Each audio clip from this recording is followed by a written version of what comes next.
Bonjour.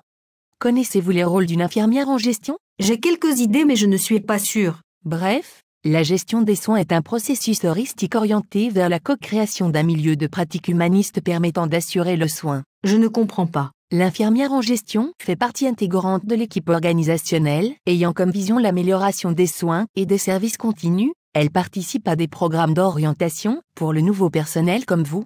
Elle intègre les directives, les politiques et les procédures de soins. Elle assure l'approvisionnement, la gestion et l'utilisation économique et sécuritaire des ressources. Elle participe à divers programmes et comités ainsi qu'au développement, à l'implantation et au suivi du programme de la qualité du service ou tout autre programme d'amélioration de la qualité. Et le leadership? Je crois que leadership et gestion sont intimement liés. Vous avez bien raison. L'infirmière en gestion doit agir comme un leader, mais elle doit aussi contribuer à l'empowerment de son personnel. Les fondements théoriques nous aident à augmenter notre compréhension de notre fonction et du contexte organisationnel. Mais comment une théorie peut aider la gestion? Une pratique fondée sur une conception a des conséquences, n'est-ce pas? Si le gestionnaire croit à une philosophie tayloriste, il va demander un travail de production et des résultats. Il y a une convergence récente entre les théories administratives et les conceptions infirmières. Une infirmière gestionnaire tayloriste. Je connais bien cela. À mon avis, la fragmentation est nocive, je ne connais pas les patients ni les familles, je me sens inutile, moi infirmière est plutôt une machine. Nous croyons que l'approche doit être centrée sur le patient. L'humanisation des soins est parfaitement compatible avec l'humanisation organisationnelle. Avez-vous un professionnel de référence, un mentor? Oui, et c'est vraiment utile. Je ne savais pas que le mentorat reflétait une philosophie organisationnelle. Je me sens bien accueillie ici, les infirmières m'inspirent et j'ai une voix, mes opinions ne sont pas négligées, je peux offrir un service de qualité. Je suis contente. Notre programme prévoit le mentorat comme une étape importante au développement des habiletés des infirmières, ainsi que la qualité des soins. Une infirmière soucieuse de la qualité des soins développera un sens d'appartenance à l'organisation. Un vrai leader inspire les collègues. Parfois c'est difficile. Je dois apprendre à exercer l'autorité ainsi que faire la gestion des conflits. Je dois apprendre à dire non et je dois gérer mieux mon temps et les tâches. Parfois je me sens débordée. Je ne crois pas que je peux devenir un leader. Nous avons le potentiel et un bon leader est capable d'y reconnaître. Watson dit que le leadership est une fonction que l'on partage, tout comme les valeurs, les croyances et les expériences quotidiennes. Est-ce que vous recevrez régulièrement des feedbacks concernant votre performance? Oui, c'est génial. Ça me permet d'améliorer continuellement. J'ai la possibilité de participer à des rencontres, l'ambiance est agréable et les situations cliniques sont évaluées critiquement. Nous avons des discussions concernant la qualité des soins et la promotion de la santé. Alors, vous êtes en mesure d'identifier les caractéristiques du milieu de travail. Êtes-vous capable d'avoir une vision claire de l'étendue de la pratique infirmière? Maintenant que vous m'avez donné quelques pistes de réflexion, je dirais que je suis capable. Je ne savais pas que la philosophie institutionnelle et la gestion étaient liées à notre pratique. Mais, j'ai une question. Je fais partie du comité d'innovation et nous nous questionnons comment mettre en pratique nos idées. Bonne question. Vous avez la possibilité de faire partie d'un groupe qui a pour objectif analyser et proposer des innovations à notre pratique, c'est super. Un gestionnaire axé sur la production difficilement changera le status quo. Les innovations peuvent être dérangeantes parce qu'elles impliquent un changement.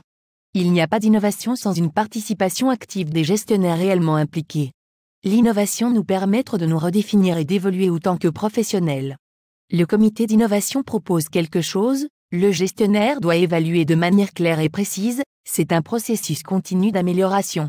Nous permettons l'expression de la créativité. Notre culture organisationnelle est favorable à l'innovation.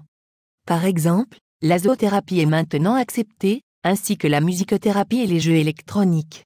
À l'unité de gériatrie, les chambres ont été modifiées, le plancher est sécuritaire et antidérapant. C'est vraiment cool. Je suis capable d'identifier la cohérence entre la pratique infirmière et les valeurs et je suis rassurée de savoir que les gestionnaires sont également impliqués. Je pense que c'est du empowerment. Je me sens valorisée dans mon rôle. Dans votre pratique, appliquez-vous des concepts de pratique réflexive? Bien sûr, je suis très conscient. La réflexion dans l'action et sur l'action favorise le développement des compétences, le renouvellement des pratiques et ultimement la qualité de soins. Le rôle de l'infirmière n'est pas tant de poser les questions, mais bien de savoir quoi faire avec les réponses. Bien. Vous êtes capable d'identifier une des balises du cadre de référence que réfère au choix du modèle conceptuel adopté ici. Oui, et je suis fortement d'accord. Je reconnais que la personne et sa famille sont au cœur du soin infirmier. La personne et sa famille constituent un tout indissociable. L'acte de prendre soin prend forme à partir de leurs valeurs, de leurs croyances et de leurs besoins spécifiques. La gestion voit de la même façon. Sûrement, une gestion doit être fondée sur la conception infirmière qui guide la pratique, sinon il y aura une lacune entre les professionnels et le dialogue sera impossible. Connaissez-vous la gestion par résultat? Moi, je connais la pratique factuelle, ou la pratique fondée sur les données probantes, pour améliorer les soins aux patients, sans oublier le caractère individuel et spécifique de chacun, avec l'intégration des meilleurs résultats à l'expertise clinique et aux valeurs et préférences du patient. Vous voyez? Les infirmières sont fondamentales à l'amélioration de la qualité et la pratique fondée sur les preuves est une tendance aussi en gestion. La gestion par résultat produit en soi des effets organisationnels les plus bénéfiques pour la clientèle, tout simplement parce que les soignantes sont manifestement impliquées à toutes les étapes du processus. Cette gestion que l'on peut qualifier de participative à tous les niveaux, contribue donc à une croissance de tous les potentiels humains de l'organisation. Effectivement, je sens que la gestion et la pratique parlent la même langue. Nous avons des objectifs en commun. Parce que l'être humain est le fil conducteur de nos actions. Le besoin de la clientèle est le premier élément du cadre de référence. Les valeurs de la profession doivent primer en vue d'humaniser les soins et l'organisation. Je me sens plus à l'aise maintenant. Je sais que le chemin n'est pas facile, mais sachez que la gestion contemporaine des soins infirmiers intègre les principes théoriques propres à la discipline infirmière où l'être humain est au cœur de notre action et de notre politique. C'est rassurant parce que j'avais peur de travailler dans un milieu incompatible avec ma philosophie et la manière selon laquelle je comprends et je vois la profession. Merci beaucoup, les gestionnaires sont partie fondamentale de notre équipe. Nous travaillons ensemble avec des objectifs en commun, il n'existe pas une dichotomie entre nos actions comme plusieurs peuvent penser. La gestion, la pratique, la recherche et la formation vont de pair. Oui, c'est clair maintenant.